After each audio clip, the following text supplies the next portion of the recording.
Today, we'll be talking about the fundamentals of government, and this will be tracking pretty closely our text. So this is chapter 1. What is government? What's the nature of government? And what are the functions of government?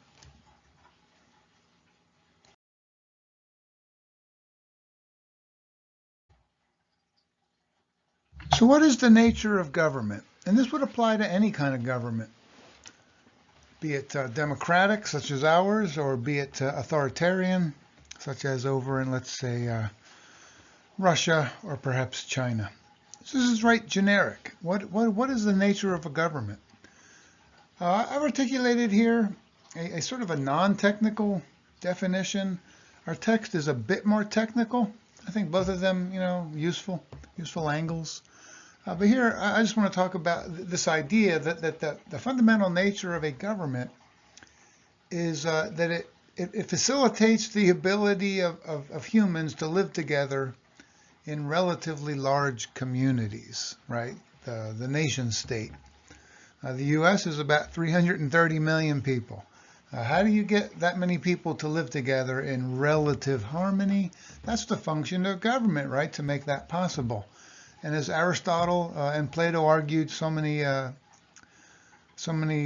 thousands of years ago, humans are fundamentally social.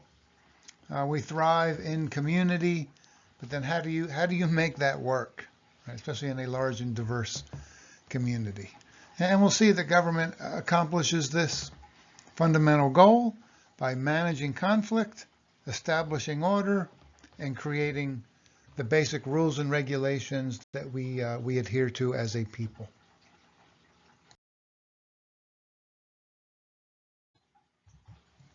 So the first function of government I want to talk about today would be the provision of security, right? That's the most basic function of all, to provide security for we the people.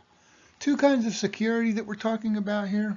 One is national security, right? And we accomplish that via the provision of a military, the various branches of the U.S. military service, Air Force, Marines, Army, Navy, Coast Guard, National Guard.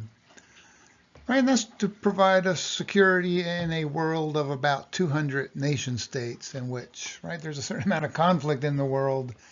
So in order to protect security, and all nation states have this, right, is a military. And then also security domestically, security within the borders of our own country, right? So for that we have things like a criminal justice system with courts and jails and prisons and criminal codes and that sort of thing. And also, right, a civil law system and courts as well to protect us from harms like discrimination based on race, ethnicity, religion, things like that. Right? So very basic security domestically. A second function of government is to provide for the common good via laws and regulations, right? So not just to serve particular people or even particular groups, right? But to provide for the good of the broader public of the United States of America. That would be the function of the national government. I suppose for state governments, right? Like here in Nevada, the job of the Nevada government is to provide for the well-being and the common good of the people of Nevada. At the local level, the city of Las Vegas, right, is designed to provide for the common good of people living within the city, and so forth. What are some examples of public goods that governments provide, whether it's national, state, or local? Things like environmental protections, the Clean Air Act, the Clean Water Act from back in the 1970s. The Trump and now Biden administration's support for developing and distributing life-saving vaccines in the context of the COVID pandemic, right, for the common good. The protection for same-sex marriage provided by the U.S. Supreme Court in Obergefell back in 2015. These are sorts of public goods, right, to provide for the larger good of the United States and its people. Now look, I'm not naive here. I recognize, right, that these things are often going to be contested, right? What is good for the American people? What serves the United States and its people best? That's going to be fiercely contested, right? Like think about the debates over the COVID vaccines, right? Think about the debate over same-sex marriage or the rights of transgender individuals, that sort of thing. So yeah, uh, right. So governments do provide for the common good, but often, right, there's a fierce contest over what is the common good, and then how do we provide for that?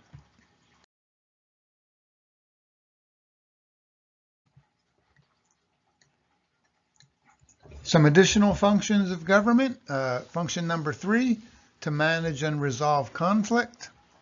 Right. It is in our nature, isn't it, that we are social, but we also have conflict among ourselves, right? Um, Debates, contests over which direction to go in. So, right, it is partly the job of government to manage those conflicts, to facilitate arriving at compromises that serve the larger good, right? And you need look no further than what's happening up in Carson City right now, right, where you have the Nevada legislature working out compromises on the budget and legislation in debate with our governor. Right, Democrats control both houses of the legislature, Republicans control the governor's mansion, so they're trying to arrive at compromises in terms of both policy and the budget to serve the people of Nevada. Manage and resolve conflict through institutions like legislative bodies, executive bodies, and courts. A fourth function of government is to provide services, right? Provide services for we the people, whether that's the provision of health care, the provision of education, both K through 12 and higher education, whether that's providing a transportation system, whether that involves airports, right, interstate highways, um, trains, right, buses and so forth. Hoover Dam, right, which has provided the invaluable service of water for about 40 million people in the American Southwest that's currently under threat. So these are good examples of how governments provide services to we the people to serve the larger public good. And then finally, it's not really a fifth function of government, but it is an important note before we move on.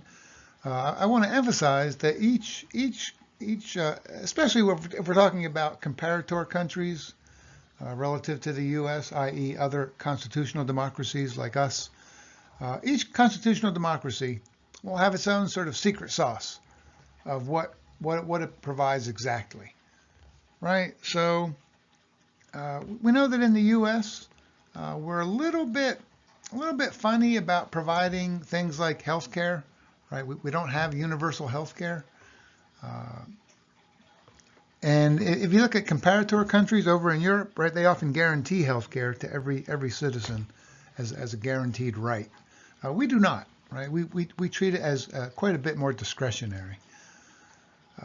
So just recognize that there's a lot of different ways to do government in terms of what services you provide, what you provide for the larger good of the people, how you provide national security, domestic security, right? Each constitutional democracy will have its own unique way of doing that, but they will fulfill all of those 4 basic functions in one way or another, with a lot of diversity across different nation states.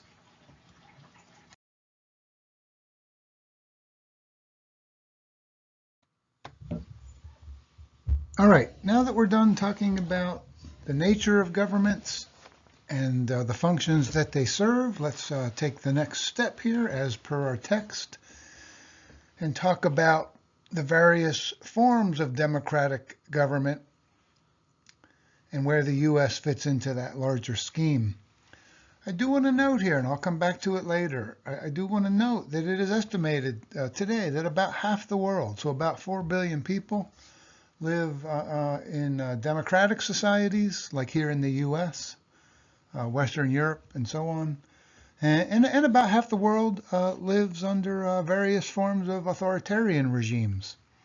in places like China and Russia, most obviously. Right, democracy is not a given in terms of how a people are governed.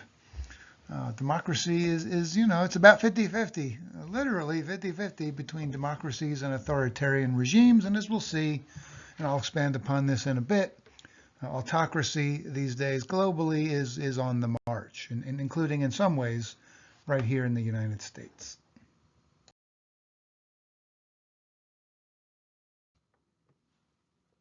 All right, so what we want to talk about here are the various forms of democracy that can be used across the globe. There are two basic kinds of democracy that I want to talk about here. One is direct democracy, or what some call participatory democracy. This is ruled directly by we the people, where we the people on the regular are formulating and implementing and passing policy. Generally, right, this is not how we do democracy here in America, or for that matter, anywhere in the world. We're a nation of over 300 million people. So number one, right, logistically, that seems impossible. How would you even organize that? It kind of blows the mind. And then secondly, right, you're demanding so much of we the people that they set aside their family life, their work life, their social life, and you're telling them, no, you can't really do those things because you need to focus every day on governing, right? And so, that's not the kind of democracy that we have here for the most part. It's just not feasible. Now, look, that being said, we do have some forms of direct democracy at the state and local level. No question about that. We have that right here in Nevada. We have this thing called the initiative, right, where we the people, if they can gather enough signatures across the state of registered voters, they can get a ballot measure up for a vote come election day, and then we the people can vote on those ballot measures directly, whether that's, I don't know, gun control or healthcare policy or voting rights, right? In these ways, we do have some forms of direct democracy, but this is very much the exception and not the rule, but we should take it into account. The second primary form of democratic government is the one that we're all familiar with, and that is indirect or representative democracy. This is democracy, right, where ultimate power is held by we the people, which is the defining definition of democracy, right? Ultimate power to we the people. We have that kind of democracy via elected officials, right? We the people periodically have elections in which we choose our government, whether that's federal, national, state, or local. It could be Clark County Commission. It could be the City of Las Vegas City Council. It could be the Nevada Legislature, the governor. It could be our representatives in the U.S. House. It could be our senators in Washington, D.C. It could be the presidency of the United States, right? So we the people indirectly, right, shape how we govern ourselves through elected officials who have to stand for re-election pretty frequently. So that's the kind that we actually have, and that's also true across the globe, as our book points out. There are no democratic governments in the world today that are purely direct or participatory democracy. You have elements of that, right, here and there, but generally speaking, the rule is going to be indirect or representative democracy, and there you have it.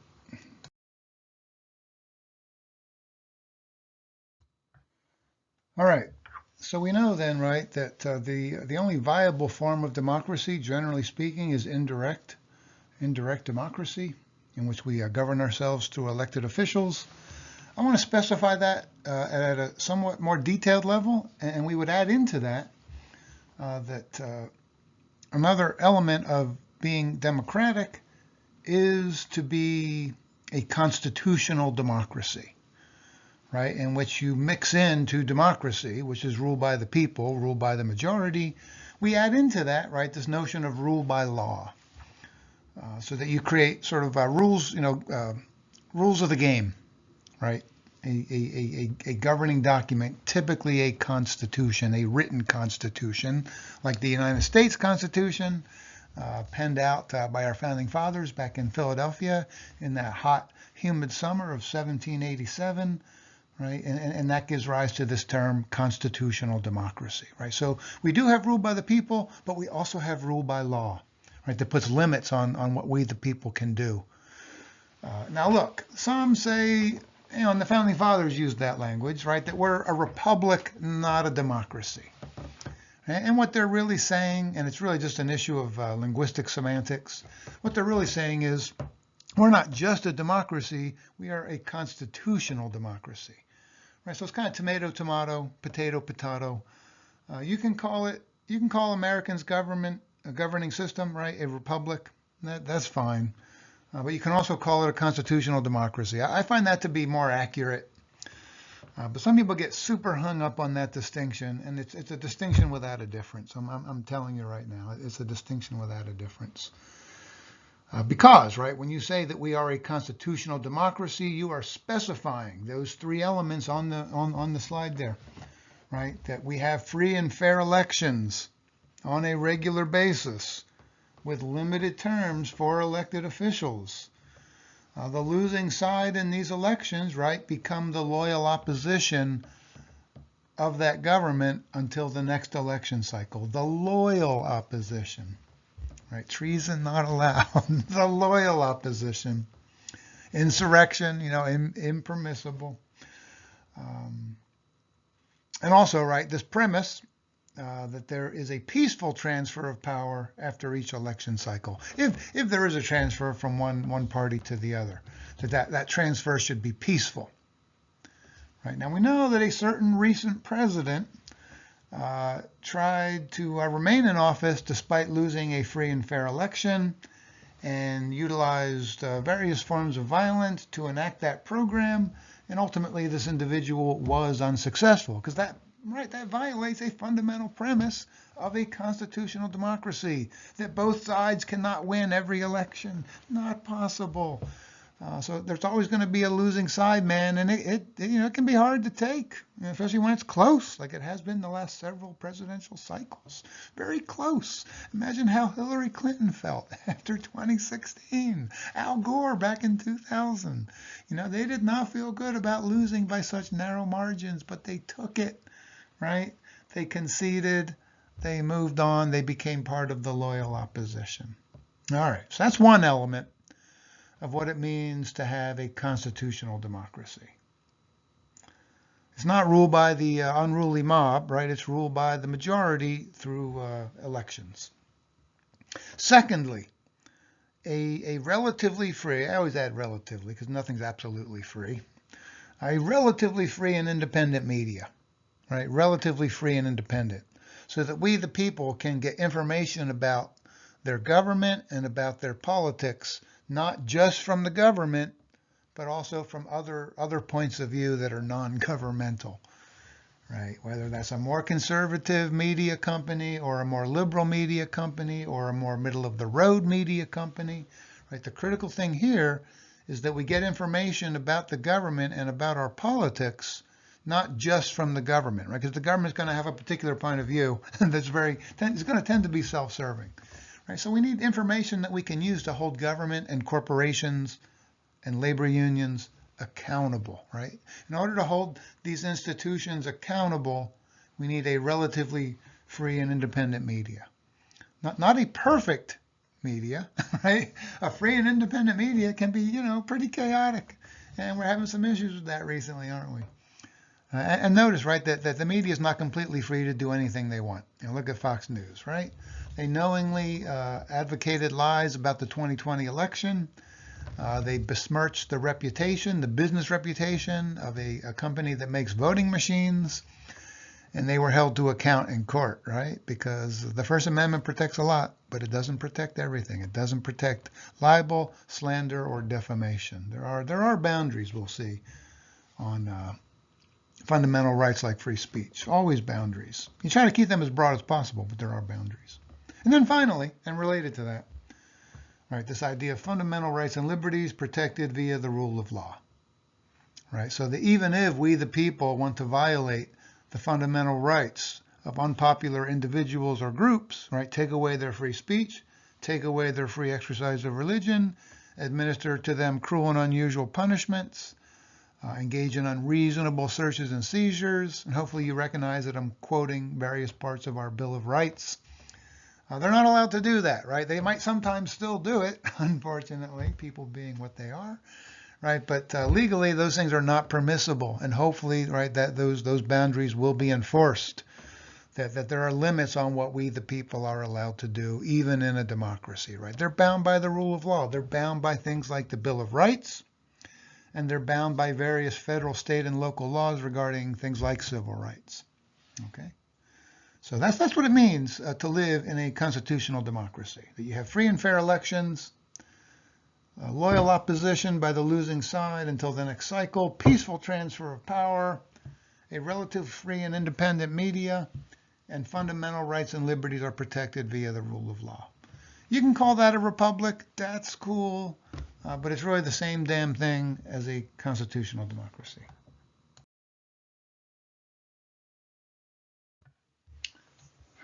All right, so here in the United States, right, we live in a, well, what increasingly has been defined by some as a flawed democracy, but still a democracy. Gosh, on those indexes of the quality of a nation state's democracy, we typically rank, oh man, I'm going to ballpark this. These days we rank at around 15th or 20th in the world, something like that. Right? There's plenty of countries with stronger, healthier, more vigorous democracies than what we have, but we're still, right, relatively elite, relatively upper echelon. Now remember, that doesn't speak to the issues that Americans often focus on, which is we're the most militarily powerful democracy in the world. Nobody questions that. We are arguably, maybe, the most affluent democracy in the world, and if not the most affluent, certainly top couple, top 3 or 4. But that's not the question here, right? The question is the quality of your democracy, and we typically rank, not as high as people think we would. Doesn't surprise me as a political scientist, but so that's worth thinking about. But we do live in a democracy, and I'm thankful for that. Right? Because about half the world, about 4 billion people, live under authoritarian regimes. The alternative to democracy is authoritarianism. And remember, democracy in the form that we know it today hasn't been around all that long. Hasn't been around all that long. Authoritarianism actually has a much deeper history, and it's on the march today. It's making a comeback. It's very disturbing. It's what some characterize as a democratic recession here in America and across the globe. So what is authoritarianism? I'm going to use kind of a low-key, non-technical definition because I think that's most useful for most of us, non-academics. Authoritarianism is basically a form of government in which you concentrate a very great deal of power in the hands of one person. And sort of, historically, you would call that strongman rule. It doesn't have to be a man, of course, although it typically is, but you would call that strongman rule. And in that strongman, who's often quite popular, by the way, that strongman is able to exercise power as they see fit, right? Not really bound by the rule of law. Or I suppose you could argue they define what the rule of law is each and every day that they exercise their power. Their power, in short, can be exercised pretty arbitrarily and in ways that don't fit, right? The democratic notion of rule by law, a Bill of Rights, and that sort of thing. So, right, the par excellence exemplar there. Did I get that right? I don't think I did. But the best example I can think of is Vladimir Putin's Russia, right? He's still relatively popular among the Russian people, but he's a strong man, right? He's authoritarian. He centralizes power. He kills his opponents pretty regularly. He decides all sorts of issues. Just himself personally, right? So that's strongman rule. Same thing in China. President Xi over in China, he's an authoritarian leader, strongman leader, not bound by the rule of law, or he defines the rule of law. It's all quite disturbing, right? These are all the things that go against the basic principles of a democracy. But, it's about half the world today is authoritarian, and authoritarianism is on the rise. As I suggested earlier, certainly across the globe. Because remember, right, Russia for a while, when the Soviet Union fell apart as an empire in 1992, and it broke off into multiple nation states like Russia, Belarus, Ukraine, and so forth. That for a while, Russia was flirting with becoming democratic, right? And they moved in that direction. And then it all kind of, went downhill. And Vladimir Putin rose to power after the tragic rule of Boris Yeltsin. And, now they've slid right back into their old bad habits of authoritarianism. Look, the U.S. has its own forms of that, right? We're living in an age where we're drifting towards some form of soft autocracy. It's quite disturbing. That's basically why we're now defined as a flawed democracy. And look, I don't want to pin this on Donald Trump or, one individual, but he exemplifies it. He certainly epitomizes that trend. He didn't create it. I don't know where it's going to end, but he certainly exemplifies it. Three things stand out for me here. One, when he was president, right, he was asked, look, you have an attorney general who heads up the Department of Justice. You've got someone who heads up Homeland Security. You got Secretary of Education, Secretary of Transportation, all these high-ranking federal officials in your cabinet, in your government. What role do they have to play in a Trump administration? And he said, and I quote, "Only I matter," right? Only I matter. Nobody else matters. That what the Attorney General wants to do doesn't matter because it's going to be what Trump wants him or her to do. Right? Only I matter. That's called the theory of the unitary executive, where the only person with power in the executive branch at the federal level is the president. Historically, that's not how we've done it. We've distributed that power around to various officials within a presidential administration, and they have real independence to do what they see fit. Remember, when the Attorney General takes the oath of office, they swear to protect and defend the U.S. Constitution, not serve the President of the United States. So, right, Trump has that sort of authoritarian impulse to say, only I matter, which is a hallmark of an autocracy. Second thing that he said, and this was, I think, when he was campaigning, maybe in 2016, maybe 2020, only I can fix it. Only I can fix it. Only I can fix it. That's when he was describing America as a hellscape of burned out cities and endless crime and so forth, and an open border, blah, blah, blah. Right? Only I can fix it. In a democracy, right, that's not how we think about political power held by elected officials, right?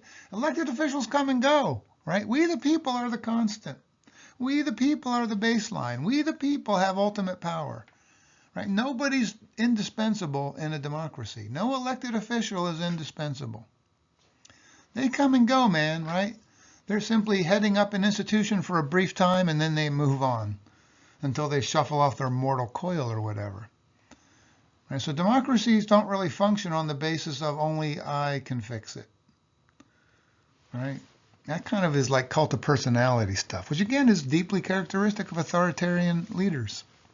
Only I can fix it happens. So some real authoritarian impulses there. All right. Now he was limited in how far he could go with those claims, right? Because we do have a system of checks and balances. We do have distributed power, national, state, and local. We do have the rule of law. We do have the Constitution. We do have the Bill of Rights. We do have various federal and state laws. So there were boundaries and guardrails on Trump's behavior. But his longing was to be authoritarian. And then third, he always professed, and still does today, a deep admiration for two world leaders in particular, his models, right? Putin in Russia, Xi in China.